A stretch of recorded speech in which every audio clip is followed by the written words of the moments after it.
આગળ આવી જાય એટલે એમને એ જ રીતે કન્યાનો હાથ ઉપર અને વરરાજાનો હાથ નીચે એમાં 4 વખત જવતલ આપી જાઓ.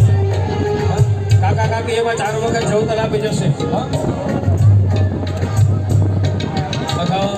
દ્વિતીય મંગલેના ભોગ કર્મં ચ કરીષ્યે.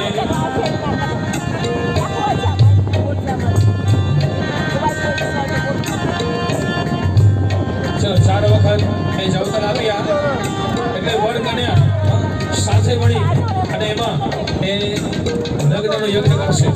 ચલો સાવધાન વર કન્યા. ઓમ દ્વિતીય મંગલેના ભૂર્ભુવસ્વઃ સ્વાહા.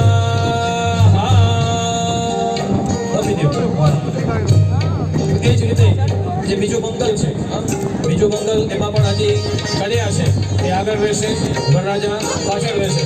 ચલો દ્વિતીય મંગલેના